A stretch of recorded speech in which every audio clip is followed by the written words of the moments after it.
Page number 283.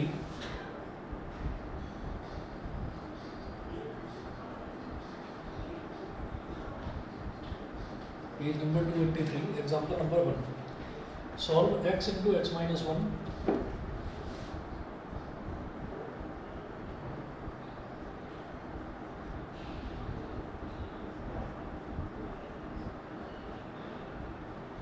Solve x into x minus 1 into x minus 2 into x minus 3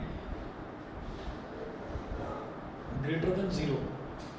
अच्छा, greater than 0. अब इन्होंने क्या बोला है कि ग्रेटर देन 0 मतलब इसमें ना, इसमें इंक्रीजिंग और डिक्रीजिंग का कुछ करना नहीं है.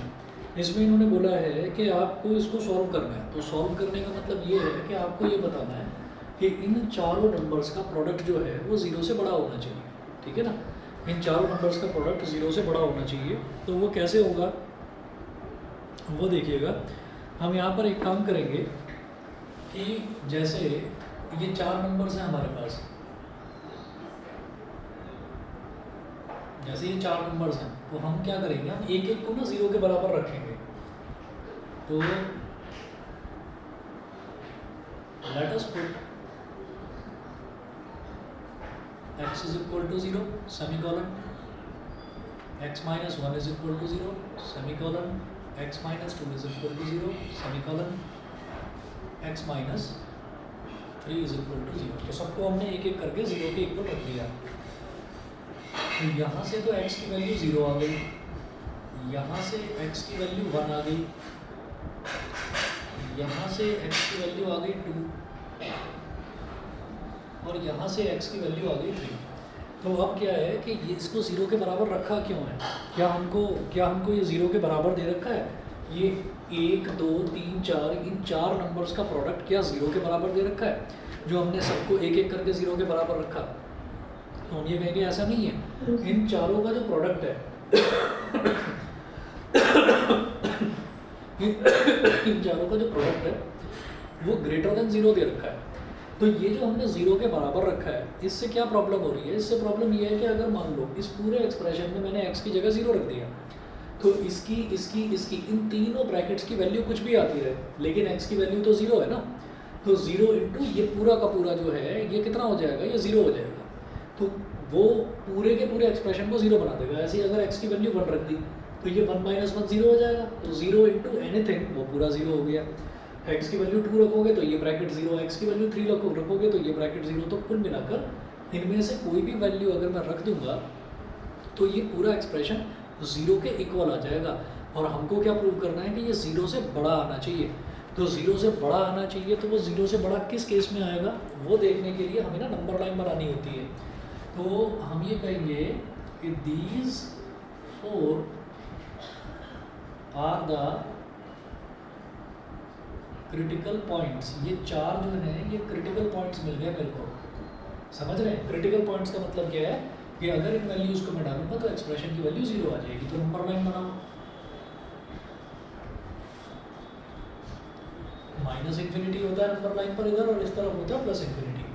फिर ये जो चार पॉइंट्स हैं 0 1 2 और 3, इन चारों को आप नंबर लाइन पर शो करो. आप कहो कि 0 यहाँ पर होगा, 1 यहाँ पर, 2 यहाँ पर और 3 यहाँ पर. 0 1 2 और 3. अब देखिएगा एक कर्व यहाँ पर बनाओ. कर्व का मतलब 0 से कम वाली रेंज. एक हो गया 0 से 1 के बीच वाली रेंज, एक हो गई 1 से 2 के बीच वाली, एक हो गई 2 से 3 के बीच वाली, एक हो गई 3 से बड़ी वैल्यू, 3 से आगे की रेंज. ये हो गया. तो इसमें हमें क्या करना है कि एक बार x की वैल्यू 0 से कम लेकर देख लीजिए. तो लिखिएगा x is less than 0, let if x is less than 0 let x is equal to -1. अगर x 0 से छोटा है तो आप क्या करिए, आप x को -1 के इक्वल मान लीजिए. ठीक है, आप x को -1 के इक्वल मान लीजिए. तो मैंने x की वैल्यू -1 ले ली. तो इस पूरे एक्सप्रेशन में जरा x की वैल्यू -1 डाल दो. -1 multiplied by -1 -1 -1 -1 multiplied by -1 -2 -1 -2 multiplied by -1 -3. ये हो गया. अब इसको मल्टीप्लाई करके देखो तो ये हो गया -1 -1 -1 इज -2, -1 -2 इज -3 और -1 -3 इज -4. ये हो गया. ठीक है, तो ये क्या हो जाएगा, 4 बार माइनस आ रहा है तो minus into minus plus, plus into minus minus, minus into minus again plus, तो ये प्लस हो गया 1 इंटू टू, 1 इंटू टू 2, 2 3 6, 6 4 24, तो 24 इज ग्रेटर देन 0। तो इसका मतलब 0 से कम वाली वैल्यूज़ के लिए मुझे पॉजिटिव मिल रही है वैल्यू, मुझे ये जो पूरा एक्सप्रेशन है पॉजिटिव मिल रहा है, पॉजिटिव मतलब ग्रेटर देन 0 मिल रहा है। यहाँ तक समझ गए? यस यहाँ तक सर। समझ गए? अब अगला देखो, अब अगली रेंज है हमारे पास 0 से 1 के बीच की, तो 0 से 1 की कोई भी वैल्यू मान लो। अब आपको नेक्स्ट केस लिखना है, ये हो गया if x is less than 0। अब अगला लिखेंगे if x is greater then 0 and less then 1। अगला लिखेंगे if x is greater then 0 and less then 1। अगर x 0 से बड़ा है और 1 से छोटा है, if x is greater then 0 and less then 1, तो दोनों के बीच की वैल्यू ले लीजिए आप। Let x is equal to 0.5, let x is equal to 0.5। तो अगर x की वैल्यू 0.5 आपने ले लिया, तो फिर इस एक्सप्रेशन में x की वैल्यू डालो। तो हमने कहा x की जगह कितना आ गया 0.5, फिर ब्रैकेट में 0.5 माइनस 1, फिर ब्रैकेट में 0.5 माइनस 2, और फिर ब्रैकेट में 0.5 माइनस 3, ये हो गया। तो यहाँ आ गया 0.5। अच्छा 0.5 में से अगर 1 को सब्ट्रैक्ट करेंगे तो नेगेटिव का 0.5 आएगा, माइनस 0.5। 0.5 में से अगर 2 को सब्ट्रैक्ट करेंगे तो नेगेटिव का 1.5 आ जाएगा। ऐसे ही यहाँ पर नेगेटिव का 2.5 आ जाएगा। तो क्या इस पूरे को मल्टीप्लाई कर देखने की ज़रूरत है? हम ये कहेंगे मल्टीप्लाई करके देखने की ज़रूरत नहीं है। आप यहाँ पर क्या करिए, आप ये देखो कि ये टर्म पॉजिटिव है, ठीक है, तो positive into negative negative, negative into negative positive, positive into negative negative, तो ये क्या आ गया, एक नेगेटिव टर्म। बस यहाँ पर आप ऐसे लिख दो नेगेटिव टर्म, आपको पूरा मल्टीप्लाई करके दिखाने की ज़रूरत नहीं है। तो 0 से 1 के बीच में मेरे पास वैल्यू आ रही है नेगेटिव, कोई भी वैल्यू ले लो आप, तो वो वैल्यू हमारी आ रही है नेगेटिव। सब सेम ही करना है फिर इससे? सिर्फ यही करना है। और अभी आप देखो 1 से 2 के बीच की कोई वैल्यू ले लो, if x is greater than 1 and less than 2, है ना, तो let x is equal to 1.5 ले लिया, वैल्यू डालो 1.5 into 1.5 minus 1 into 1.5 minus 2 into 1.5 minus 3, तो ये वैल्यू आ गई 1.5। 1.5 माइनस 1 कितना आ गया 0.5, 1.5 माइनस 2 कितना आ गया माइनस का 0.5, और 1.5 माइनस 3 कितना आ गया माइनस का 1.5। तो ये positive plus into plus, plus into plus plus, plus into minus minus, minus into minus is again plus. तो ये हमारे पास आ गई बेटा पॉजिटिव टर्म। पॉजिटिव टर्म मतलब ग्रेटर देन 0 वाली टर्म, तो ये पॉजिटिव आ गया। ऐसे 2 से 3 के बीच का ले लीजिए, if x is greater than 2 and less than 3, तो let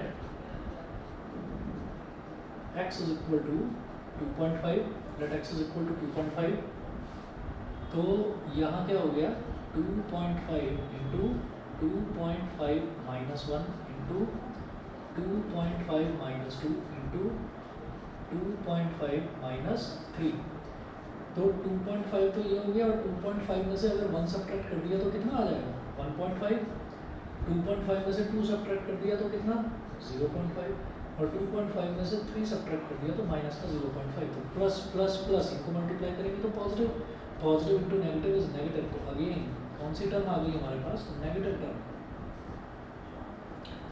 ठीक है, नेगेटिव टर्म आ गई, ये हो गया। तो ये 2 से 3 के बीच में नेगेटिव, ऐसी 3 से बड़ी वाली टर्म के लिए देख लीजिए, if x is greater than 3, तो let x is equal to 3.5 या 4 लो, अब तो आसान वैल्यू लो, पॉइंट में क्यों लेना है, 4 लो, तो x की जगह 4, फिर 4 माइनस 1, फिर 4 माइनस 2, फिर 4 माइनस 3, तो कुल मिलाकर ये आपकी एक आ गई पॉजिटिव टर्म। तो ये वाली आ गई हमारे पास पॉजिटिव टर्म। तो हमें ये बताना है, हमें इसको सॉल्व करना था कुछ इस तरह से कि इन सब का प्रोडक्ट जो है वो वो ग्रेटर देन जीरो आना चाहिए। तो ग्रेटर देन जीरो एक तो यहाँ आ रहा है, एक दो और तीन, तीन वैल्यूज यहाँ पर आ रहा है। तो हम ये कहेंगे इसका आंसर क्या होगा, x बिलोंग्स टू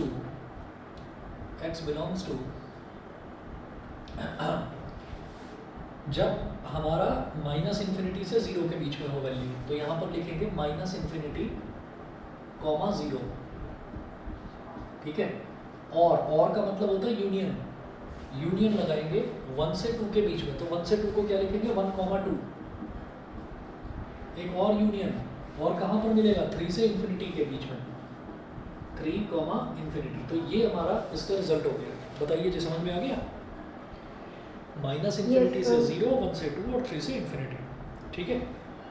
और इसी तरीके से आपने देखिए अगला जो है, solve the following inequalities for x, ये तो हो जाएगा।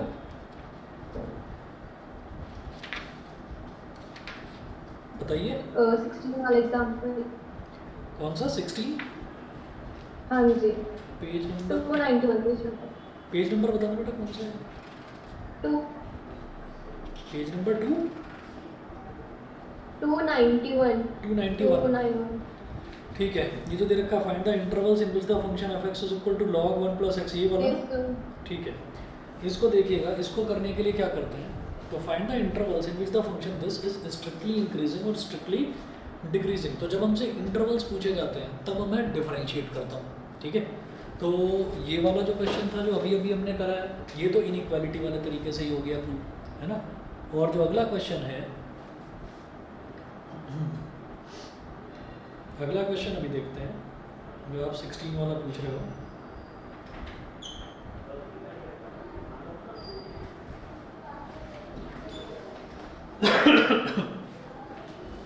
ये मैं मिटा रहा हूँ इधर से।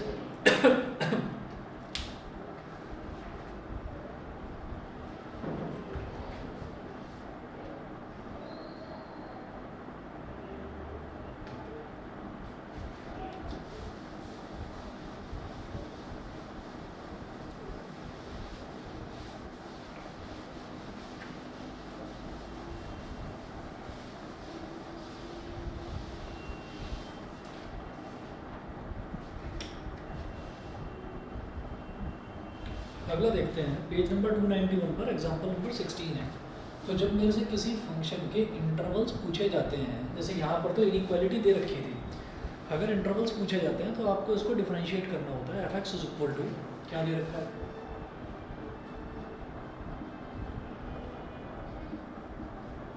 f(x) is equal to log 1 plus x और minus x upon 1 plus x, x upon 1 plus x, log 1 plus x minus x upon 1 plus x, ये है। तो जब इसको डिफरेंशिएट करेंगे तो f डैश x हो जाएगा भाई log का डिफरेंशियल क्या होता है, अगर log x है तो 1 अपॉन x हो जाएगा, log 1 प्लस x है तो इसका क्या हो जाएगा 1 अपॉन 1 प्लस x, ठीक है। और जब इसको डिफरेंशिएट करेंगे तो यहाँ पर लगेगा बेटा क्वोशिएंट रूल। क्वोशिएंट रूल में क्या होता है, डिनोमिनेटर का तो होल स्क्वायर हो जाता है, ठीक है, डिनोमिनेटर का होल स्क्वायर और फिर denominator as it is into d by d x of numerator minus numerator as it is into d by d x of denominator, ठीक। तो f डैश x दिखाई दे रहा है दोनों को, बताओ भी, दिखाई दे रहा है, ठीक है। चलिए जी, तो ये हो गया 1 अपॉन 1 प्लस एक्स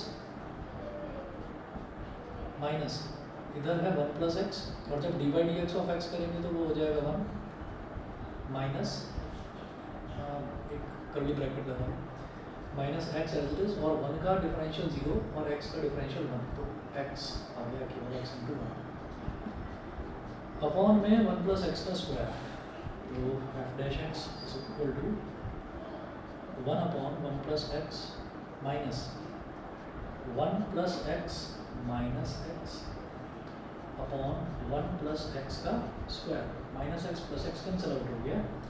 अब एलसीएम ले लो, तो f dash x is equal to, जब एलसीएम लेंगे तो 1 प्लस एक्स और 1 प्लस एक्स का होल स्क्वायर, तो एलसीएम आ जाएगा 1 प्लस एक्स का होल स्क्वायर। 1 प्लस एक्स में क्या मल्टीप्लाई करूँ कि 1 प्लस एक्स का होल स्क्वायर आ जाए, 1 प्लस एक्स और 1 plus x into 1 plus x, minus यहाँ तो 1 प्लस एक्स का होल स्क्वायर है, ये ऊपर वन है, minus one plus one cut गया, ये एलसीएम समझ में आ गया? एलसीएम Yes, समझ में? हाँ ठीक है, चलिए देखिए, तो f dash x is equal to, Harshit समझ रहे हो? Yes, sir. Okay, x upon 1 plus x का होल स्क्वायर, तो ये मेरे पास आ गया एफ डैश एक्स। ठीक, तो हमें जो ये एफ डैश एक्स आया है, इसको इक्वेशन नंबर हमने 1 बोल दिया। उसके बाद हमें क्या करना होता है कि जब भी कभी हमसे इंटरवल्स पूछे जाते हैं ना, तो इंटरवल्स निकालने के लिए पहले क्रिटिकल पॉइंट निकालते हैं। क्रिटिकल पॉइंट कैसे निकलता है? एफ डैश एक्स को 0 के बराबर रख देते हैं। तो जो एफ डैश एक्स आया है, इसको 0 के बराबर रख दीजिएगा, तो लिखिएगा put f dash x is equal to 0, put f dash x is equal to 0, इसको 0 के बराबर रख दिया, तो x अपॉन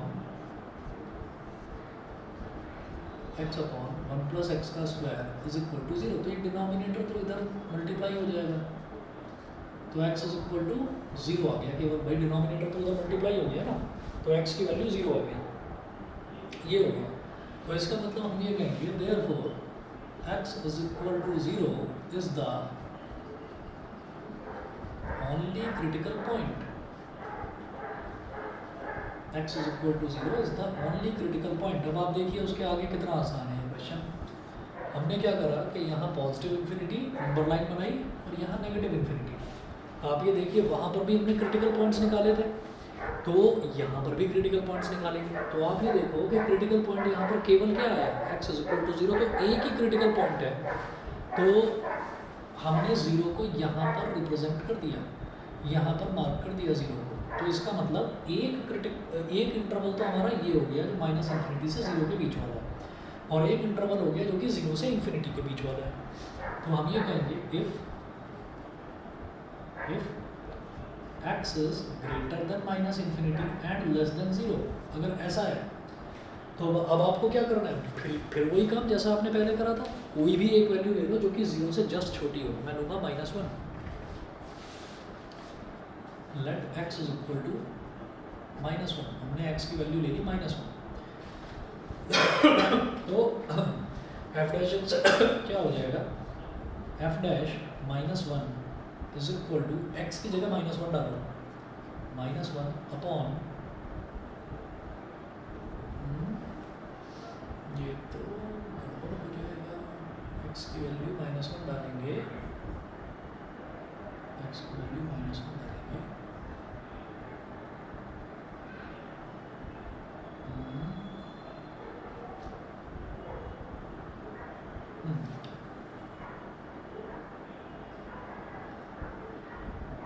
इक्वल टू 0।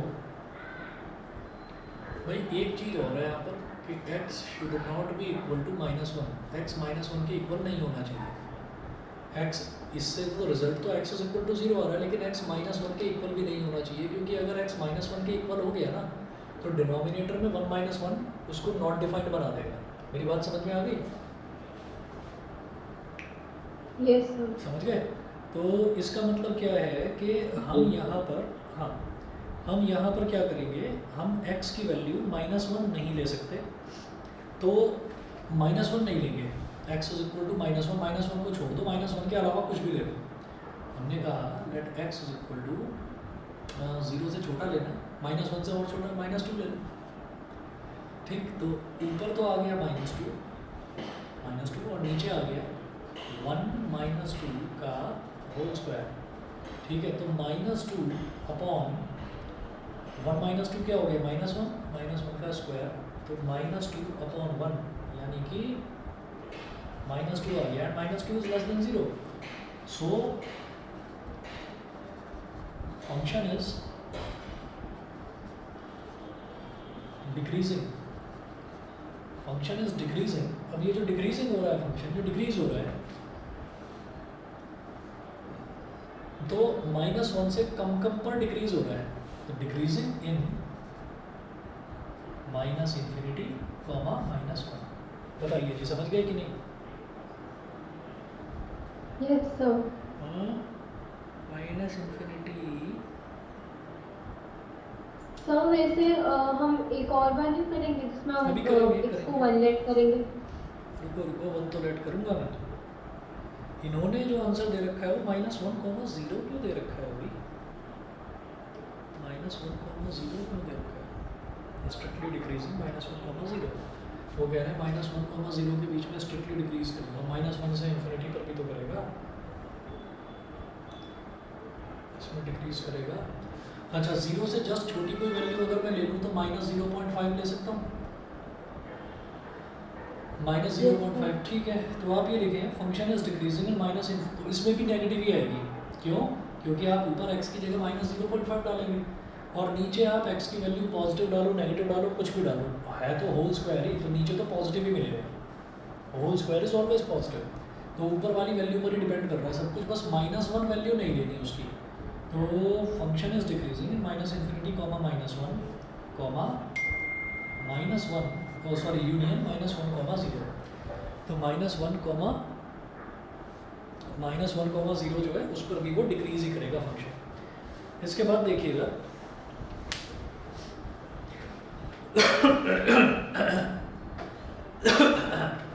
आप इंक्रीजिंग देख लो, तो इंक्रीजिंग समझ में आ रहा है, 0 से बड़ी अगर कोई वैल्यू लूँगा तो इंक्रीजिंग ही आएगा। आप 0 से बड़ी कोई भी वैल्यू ले लो। 1, तो इसको सॉल्व करके 1/4 आएगा। बस आप 1 ले लो, 2 ले लो, कुछ भी ले लो, तो 0 से इन्फिनिटी में वो आपका इंक्रीजिंग ही आएगा फंक्शन, पॉजिटिव वैल्यू ही मिलने वाली है आपको। बताइए जी, और बताओ, और कोई डाउट हो तो? और ये sir page number 633। Page number 633, 1 minute रुको।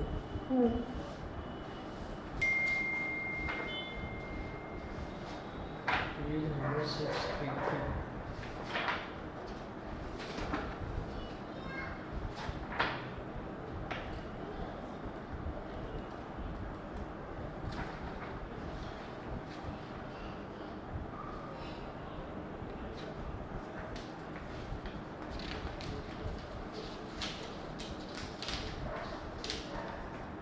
हाँ जी बताइए। तो इसमें जो थर्ड पार्ट है वो सेंट्रल मूविंग एवरेज है, वो निकालना सिखा दीजिए। Third part, construct also the 4 year centred moving average, ये वाला ना? Yes sir. ठीक है, अभी देखता हूँ।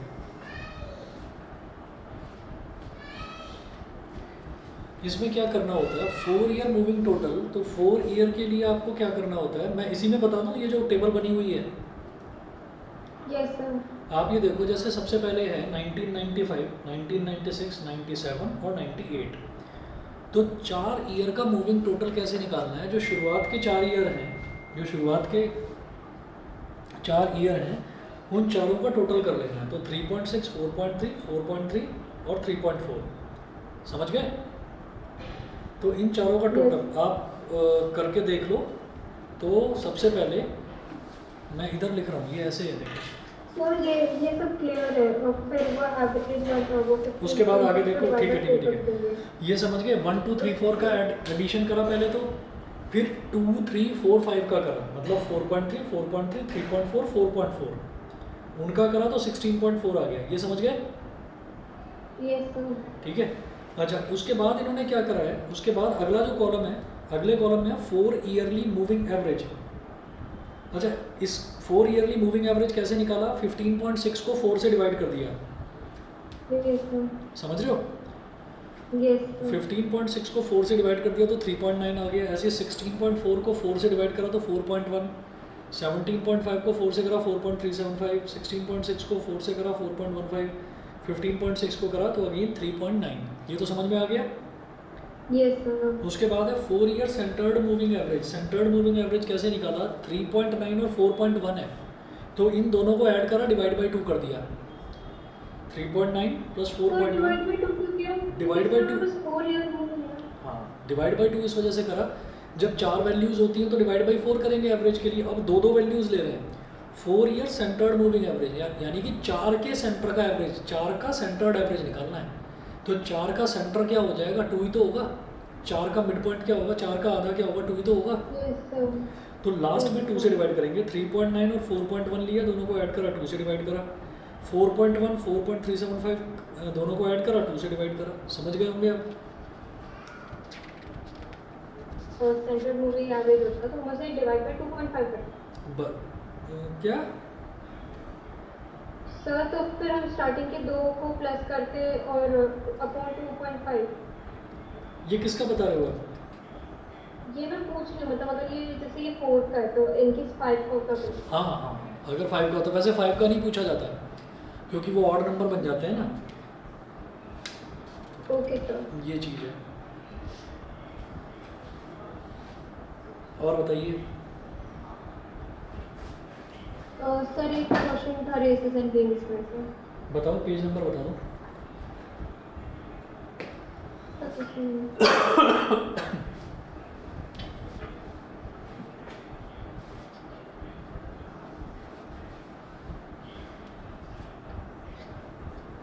Sir page number 45। Page number कितना? 45। Yes sir.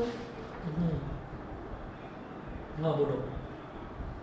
Sir question number 9। ये in a 200 metre race A can give a start of 18 metre, है ना? नहीं sir, in a game of 100 point 45 page number और क्वेश्चन नंबर 9 में। अच्छा, तो भाई मेरे में कुछ क्वेश्चन, एक्सरसाइज 1.7 का ना? सर उसी के अच्छा, ऊपर एग्जाम्पल 9 है ना, example 9। Yes sir. Okay okay okay, मुझे लगा क्वेश्चन 9, क्वेश्चन 9 भी उसी पेज पर दे रखा है नीचे। हाँ। चलिए कोई नहीं, एग्जाम्पल नंबर 9 देखिएगा। एग्जाम्पल नंबर 9 में देखो क्या दिया है इन्होंने। In a game of 100 points A can give 20 points to B and 28 points to C. Find how many points can B give C. ठीक है, तो A can give 20 points to B का मतलब क्या है कि जब A 100 पॉइंट्स स्कोर करेगा तो B स्कोर कितने करेगा? A can give 20 points to B, तो B स्कोर करेगा 80 पॉइंट्स।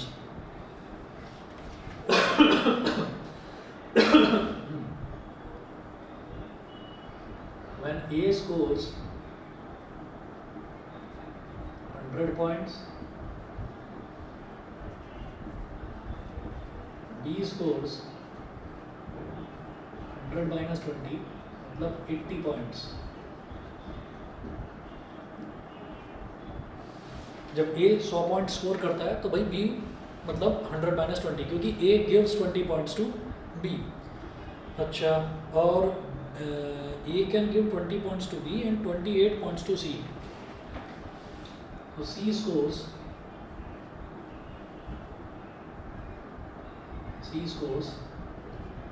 100 minus 28, है ना? ये हो गया 72 पॉइंट्स। और जब भी ये कहा जाता है ना कि कोई किसी को कितने पॉइंट दे रहा है तो तब ये माना जाता है कि वो खुद जो है वो 100 पॉइंट स्कोर कर रहा है। तो इन्होंने बोला find how many points can be give C. How many points can be give C, तो यहाँ पर लिखेंगे when B scores 80 points, comma C scores how many points? 72 points. C scores 72 points. अब हम ये कहेंगे कि when B scores 1 point,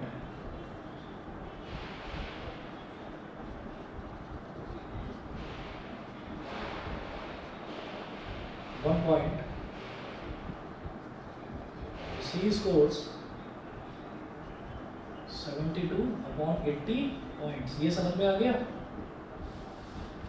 ये यूनिटरी मेथड है कि अगर B 80 पॉइंट स्कोर कर रहा है तो C कर रहा है 72 पॉइंट्स, और अगर B 1 पॉइंट स्कोर कर रहा है तो C कितने करेगा? 72 अपॉन 80। ये क्लियर है? बताओ। No sir. नहीं समझे? अच्छा, तो ये ना ये यूनिटरी मेथड है। ऐसा है कि जब हम ये कहते हैं कि कोई भी चीज़ है यूनिट के लिए जब निकाली जाती है तो उसको ना डिवाइड कर देते हैं। जैसे मान लीजिए ये कहा हमने कि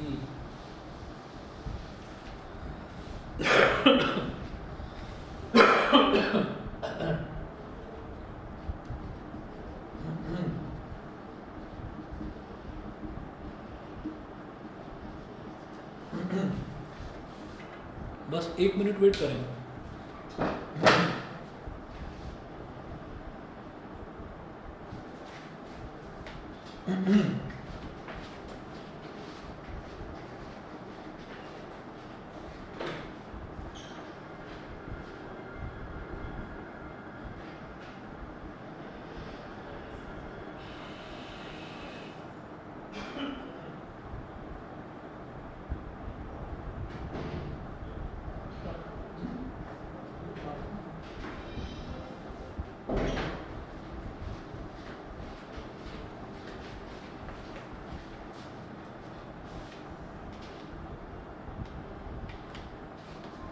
हाँ जी, ये बता दो जरा कि यहाँ पर है व्हेन बी स्कोर, जब हमने बोला कि 10 बुक्स की कॉस्ट 500 रुपये है, तो कॉस्ट ऑफ 1 बुक बता दो।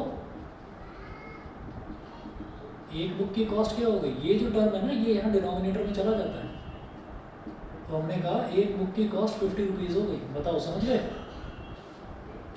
Yes sir. तो वही चीज़ है यहाँ पर भी यूनिटरी मेथड कि जब बी 80 पॉइंट स्कोर करता है तो सी 72 करता है। यही देखा ना हमने कि जब बी ने 80 पॉइंट स्कोर करे थे तो सी ने 72, तो रेशो सेम रहना चाहिए, रेशो नहीं बिगड़ना चाहिए। तो हमने कहा कि अगर बी 1 पॉइंट स्कोर करेगा तो सी कितना स्कोर करेगा, 72/80। समझ गए ना? हाँ यस सर। ये 80 डिनोमिनेटर में चला गया। अब हम ये कहेंगे when B scores 100 points, when B scores 100 points, C scores 72/80 into 100। और अब क्या करेंगे, 0 से 0 कट गया, 4 2 जा 2 4 जा 8 और 2 5 जा 10 और 4 18 जा 18 4 जा 72 होता है, तो 18 5 जा कितना हो गया 90। तो B स्कोर्स 100 पॉइंट्स तो C स्कोर्स 90 पॉइंट्स। ठीक है, तो अब वो पूछ रहे हैं कि भाई जब A ने 100 पॉइंट स्कोर करे थे तो B ने कितने करे थे, 100 - 20, तो 80 पॉइंट्स कैसे आए, 100 में से कुछ सब्ट्रैक्ट करके। तो हम ये कहेंगे therefore B can give how much points to C, 10 points to C। बताइए समझ गए कि नहीं? ये 80 पॉइंट्स कैसे आया, ए ने जब 100 पॉइंट स्कोर करे तो बी ने 80 पॉइंट स्कोर करे, वो 80 कैसे आया था, 100 में से 20 को सब्ट्रैक्ट करके। और स्टेटमेंट क्या लिखी जाती है कि A can give 20 points to B, इसका मतलब बी कितने स्कोर करेगा, 100 - 20। तो बी कैन गिव 100 - 90 यानी कि 10 points to C, 100 minus sorry हाँ 100 - 90 10 पॉइंट्स टू सी। समझ गए कि नहीं? Yes sir. ठीक है, और बताइए और कुछ है डाउट? No sir. चलिए जी, तो कल करिए बढ़िया लेकर भगवान का नाम। ठीक है, थैंक यू सर। चलिए जी, okay thank you so much sir. Okay.